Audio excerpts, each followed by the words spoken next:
La dernière fois que j'ai analysé des entreprises que vous m'aviez proposées en commentaire, ça a donné une vidéo géniale que tu peux aller regarder maintenant et qui a été particulièrement appréciée. Alors j'ai décidé de récidiver et on va analyser ensemble 3 nouvelles entreprises qui ont été proposées dans les commentaires de ma dernière vidéo. Encore une fois, on a une entreprise qu'il faut absolument fuir et on en a d'autres qui vaillent la peine d'entrer dans une watchlist pour un potentiel investissement dans le futur si les marchés continuent de baisser et surtout si elles continuent de performer aussi bien. Alors reste bien jusqu'à la fin de la vidéo pour éviter de faire un mauvais investissement. Ok, donc la première entreprise qui m'a été proposée est Medifast. Medifast, visiblement, c'est une société de nutrition et de perte de poids basée à Baltimore, pardon, dans le Maryland. Euh, Ça vend par des biais de sites web marketing, marketing plusieurs niveaux, télémarketing. Donc là, j'ai l'impression que c'est un truc un petit peu du style.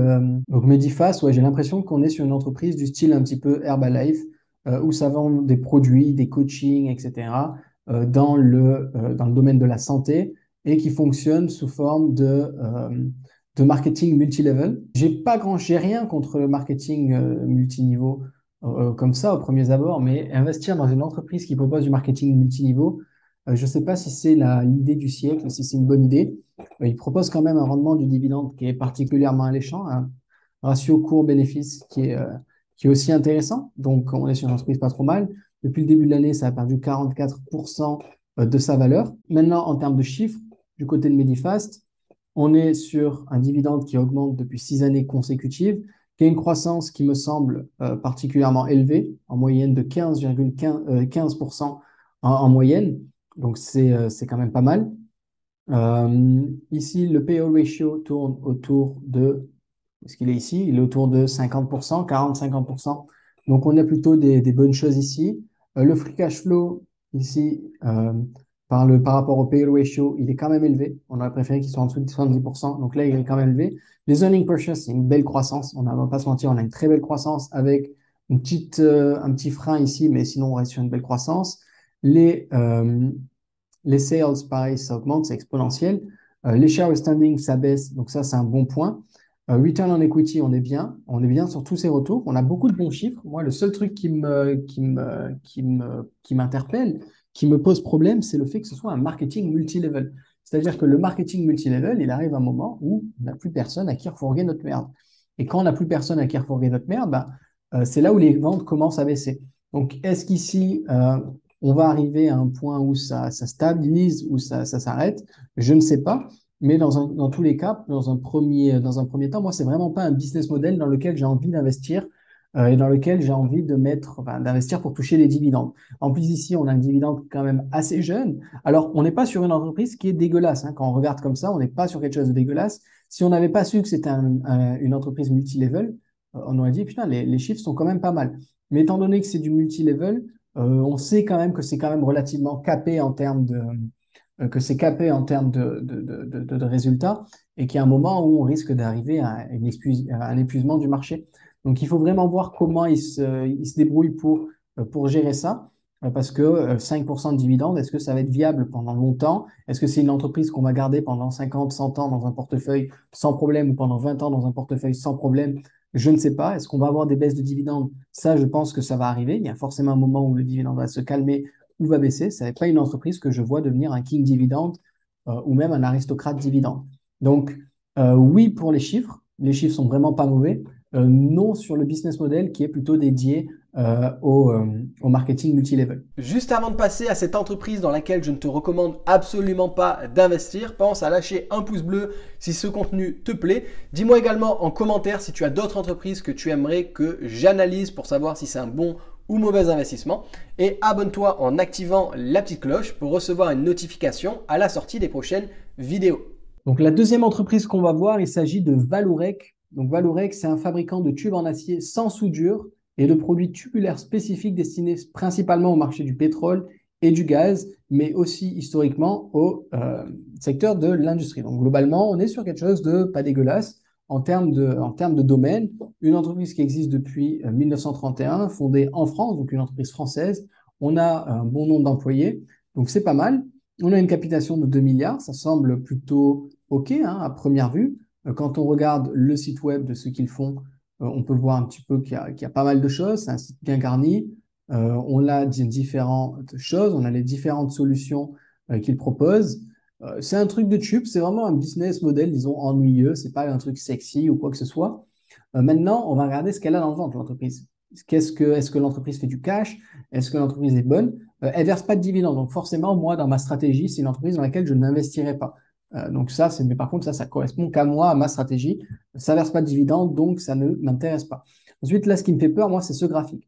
Un graphique comme ça, là, qui explose et qu'ensuite qui meurt petit à petit sans vraiment repartir, c'est jamais très bon en général. Ça sent jamais très bon. Mais bon, peut-être qu'il y a autre chose. Peut-être qu'on va voir des choses intéressantes. Mais là, en tout cas, c'est quelqu'un qui avait investi en 2008 à 1000 euros 1000 euros. Maintenant, ça vaut 10 balles. Ça fait quand même un petit peu, ça fait quand même un peu chier. Donc, quand on regarde les résultats, pour une entreprise qui existe depuis 1930, hein, donc on n'est pas sur une start-up là, on est sur une entreprise qui existe depuis 1930. On a ici 3 milliards de chiffre d'affaires, moins 500 millions de bénéfices, moins 500 millions, moins 300 millions, moins 1 milliard. Et ici, pour le moment, on est en positif à 39 millions. Quand on regarde d'un point de vue trimestriel, on était bien 50, 88, moins 35 ici, ici moins 7 et là moins 400. Donc on n'est vraiment pas sur quelque chose de terrible. Là, en termes de trimestriel, ça commence pas très bien pour 2022. Euh, donc là, moi, ce que je suis en train de te dire, c'est qu'on est sur une entreprise qui fait pas d'argent. Premièrement, une entreprise qui fait pas d'argent. Deuxièmement, une entreprise qui existe depuis 1930, qui perd de l'argent. C'est-à-dire, c'est pas une start-up dans laquelle on vient d'investir, on espère qu'elle va gagner des parts de marché dans l'avenir. Là, c'est une entreprise qui est censée être bien en place et qui est censée avoir déjà sa position. Donc, surtout qu'on a 16 000 employés. Donc, c'est assez tendu. Là, pour le coup, moi, c'est un gros nom. Là, c'est vraiment un gros nom. Quand on regarde le bilan, les actifs et les passifs, on a de moins en moins d'actifs. Alors certes, on a de moins en moins de passifs également, mais on a des actifs qui baissent vraiment. On a failli être à l'équité en 2020, donc là, vraiment pas terrible. Donc là, cette entreprise, pour moi, c'est un gros non. Que ta stratégie soit croissance, que ta stratégie soit dividende, là, c'est non. Il n'y a pas grand-chose à faire sur cette entreprise. Euh, Là, on est plus sur une entreprise qui a l'air d'aller à la faillite plutôt qui va rebondir pour t'apporter des résultats particulièrement exceptionnels. Donc, Valorec, non. Entreprise française, ça, on n'investit pas là-dessus. Ok, donc la prochaine entreprise, il s'agit de Digital Realty Trust. Donc, c'est visiblement une sorte de REIT, mais pour des centres de données, la gestion de centres de données. Donc, ça a l'air d'être un domaine plutôt porteur, plutôt pas mal, hein. Donc, pourquoi pas? Ça a été créé en date de fondation en 2001. Donc, c'est une entreprise qui est née avec Internet, c'est bien. On a un dividende de 4,13%, ce qui est vraiment pas mal. Un ratio court-bénéfice de 25,95, ce qui est relativement OK. C'est pas sous-évalué, mais ça reste quand même OK. On a perdu 32% depuis le début de l'année. Donc, pourquoi pas? Quand on regarde le site web, ici, on a Delivering the World Largest Data Center Platform. Donc, c'est vraiment pas des trucs, moi, que je maîtrise, tout ça, mais visiblement, c'est une entreprise qui est dans la data, qui conserve la data, qui conserve un petit peu toutes les données d'entreprise. Donc, je pense que des entreprises comme LinkedIn, Google, Adobe, Verizon, AWS vont avoir des serveurs dans leur business. Quand on regarde maintenant les chiffres, on a une très belle note déjà de SimpliSafe en termes de note de dividende sur un dividende à 4,13%. Donc, ça, c'est un bon point. C'est un bon point. On a 34 milliards de market cap, c'est bien également. On a une belle croissance du dividende, ce qui est bien. Donc là, pour le coup, c'est vraiment pas mal. On a 17 ans de croissance de dividendes, 17 ans sans interruption, très bien également. Maintenant, regardons un petit peu les chiffres. On a un payout ratio qui est plutôt pas mal. Le payout ratio par rapport au free cash flow, on est bien également ici. Donc là, on a des chiffres déjà qui sont assez encourageants pour cette entreprise. On va voir avec la suite. Mais pour le moment, ça me semble être encourageant. Ça semble être également un domaine qui est un domaine d'avenir. Quand j'ai un domaine d'avenir, le data center, c'est pas vraiment un domaine qui est amené à mourir demain. On n'a pas encore trouvé de solution pour ne plus avoir à conserver les datas en ligne, etc. Donc, c'est quelque chose qui devrait limite même continuer à grossir.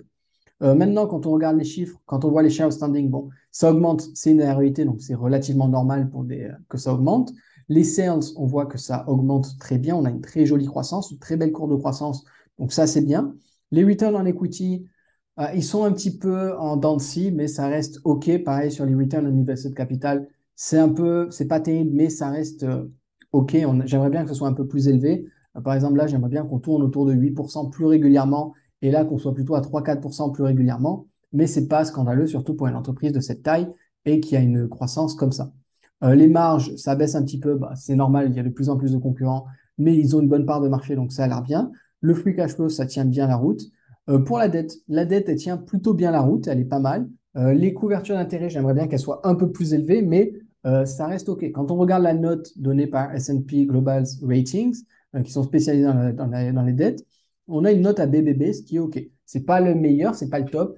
BBB, c'est OK, on va dire c'est un OK moins. C'est-à-dire que c'est pas ce qu'il y a de mieux, mais c'est pas dégueulasse. On n'est pas sur quelque chose qui ne tient pas la route, qui n'est pas du tout bon. Maintenant, quand on regarde un petit peu les bénéfices nets réalisés par l'entreprise, 280 millions, 330 millions, 500 millions, 1,71 milliard, on voit qu'on a quand même une légère croissance. Ce n'est pas une croissance aussi folle que le chiffre d'affaires, mais on est sur une belle croissance. Quand on regarde la comparaison entre les actifs et les passifs, on a des passifs qui quand même ne bougent pas très rapidement, alors que les actifs, eux, augmentent petit à petit de bonne façon. Donc là, on est sur une entreprise, moi, je dis, très intéressant. Peut-être que c'est un petit peu cher. Moi, je la trouve un petit peu chère. Peut-être qu'on pourrait avoir un ratio court-bénéfice inférieur à 20 et ça deviendrait vraiment intéressant d'acheter pour avoir un timing. Donc, tu peux peut-être trouver un timing aux alentours, quand ça arrive aux alentours de 20.